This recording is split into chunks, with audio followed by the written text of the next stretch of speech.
Science সিটিতে সভায় যেখানে দেখছেন যে কেন্দ্রীয় স্বরাষ্ট্রমন্ত্রী অমিত শাহ তিনি পৌঁছে গিয়েছেন এবং এই মুহূর্তে বক্তব্য রাখছেন বিজেপির রাজ্য সভাপতি শ্রমিক ভট্টাচার্য। এর আগে সল্টলেকে একটি বৈঠক হয় এবং সেই বৈঠক বেশ কিছুক্ষণ চলে। সেই বৈঠক থেকে একাধিক বার্তাও দেন কেন্দ্রীয় স্বরাষ্ট্রমন্ত্রী অমিত শাহ। বিধায়কদের উদ্দেশ্যে তিনি হোমওয়ার্কও বেঁধে দেন এবং তারপরে বর্তমান এবং প্রাক্তন বিজেপি রাজ্য সভাপতির সঙ্গে বিরোধী দলনেতা চারজনকে একসঙ্গে নিয়ে বৈঠকও করেন কেন্দ্রীয় স্বরাষ্ট্রমন্ত্রী অমিত শাহ।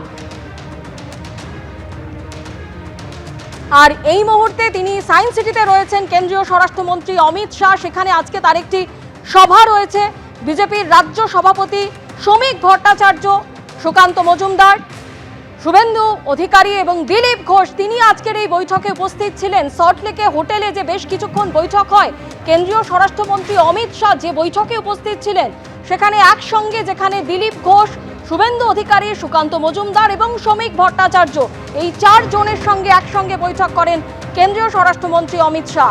আর এই মুহূর্তে সায়েন্স সিটিতে রয়েছেন অমিত শাহ, তার একটি সভা রয়েছে সেখানে।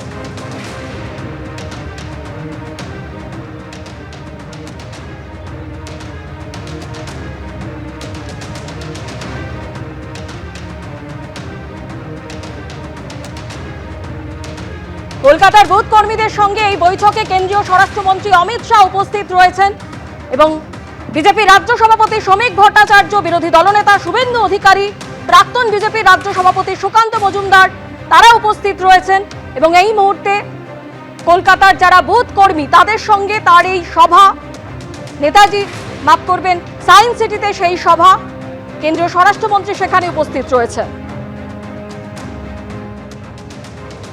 সায়েন্স সিটি অডিটোরিয়ামে বুথ কর্মীদের সঙ্গে বৈঠক রয়েছে কেন্দ্রীয় স্বরাষ্ট্রমন্ত্রী অমিত শাহ এবং সেই ছবি আপনারা দেখতে পাচ্ছেন। এর আগে একেবারে সল্টলেকের হোটেলে তিনি বৈঠক করেছেন দলীয় সাংসদ বিধায়কদের সঙ্গে। সেখানে তিনি স্পষ্ট নির্দেশ দিয়ে দিয়েছেন যে বিধায়কদের আরো বেশি করে সক্রিয় হতে হবে, সাংসদদেরও এলাকায় সক্রিয় হতে হবে। আর যে বৈঠক তিনি কিছুক্ষণ আগে করেছেন সেখানে দিলীপ ঘোষ, শুভেন্দু অধিকারী, সুকান্ত মজুমদার, শ্রমিক ভট্টাচার্য এই চারজনকে নিয়ে তিনি বৈঠক করেছেন এবং যেটা অত্যন্ত তাৎপর্যপূর্ণ। এবং হোটেলের যে সল্টলেকের হোটেলের সেই বৈঠক থেকে একেবারে হোমওয়ার্ক সেট করে দিয়েছেন কেন্দ্রীয় স্বরাষ্ট্রমন্ত্রী অমিত শাহ। আর সায়েন্স সিটিতে যে বৈঠকে তিনি রয়েছেন সেখানে বুথ কর্মীদের সঙ্গে তার বৈঠক করার কথা রয়েছে এবং মন্ডল স্তরের যারা কর্মীরা তাদেরকে তিনি সেখানে বার্তা দেবেন, কারণ সামনে 2026-এর নির্বাচন। গতকালই তিনি যে বার্তা দিয়েছেন, যে কথা তিনি স্পষ্ট করে দিয়েছেন, আক্রমণ করেছেন যে একেবারে 2026-এ মানুষ ঠিক করে ফেলেছে 2/3 সংখ্যাগরিষ্ঠতা নিয়ে বিজেপি ক্ষমতায় ফিরবে এবং রাজ্যের এই যে 3 দিনের সফর আজকে তার শেষ দিন। আজকেও তার ঠাসা কর্মসূচি রয়েছে। কলকাতার যারা বুথ কর্মীরা রয়েছে সেই বুথ কর্মীদের নিয়ে সায়েন্স সিটি অডিটোরিয়ামে বৈঠক রয়েছে কেন্দ্রীয় স্বরাষ্ট্রমন্ত্রীর।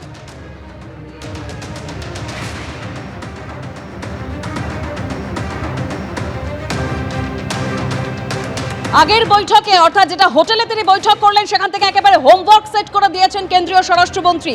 ফের টিকিট পেতে আগামী 2 মাসের যোগ্যতা প্রমাণ করতে হবে বিধায়কদের নিজের এলাকায় আরও কাজ করার নির্দেশ দিয়েছেন অমিত শাহ। সপ্তাহে অন্তত 4 দিন এলাকায় থাকতে হবে বিজেপি বিধায়কদের, এই স্পষ্ট নির্দেশ দিয়েছেন কেন্দ্রীয় স্বরাষ্ট্রমন্ত্রী।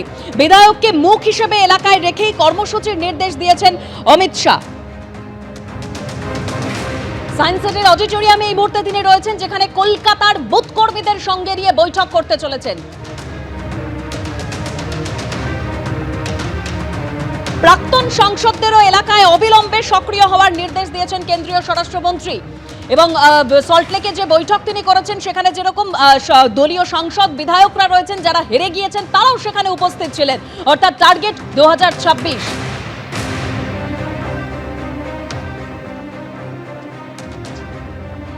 দিলীপ ঘোষ, শুভেন্দু অধিকারী, সুকান্ত মজুমদার, শ্রমিক ভট্টাচার্য এই চারজনকে নিয়ে আলাদা করে বৈঠক করেছেন কেন্দ্রীয় স্বরাষ্ট্রমন্ত্রী অমিত শাহ। সল্টলেকের হোটেলে যে বৈঠক কিছুক্ষণ আগে শেষ করে তিনি এই মুহূর্তে সায়েন্স সিটির অডিটোরিয়ামে এসেছেন যেখানে কলকাতার বুথ কর্মীদের নিয়ে তিনি বৈঠক করবেন।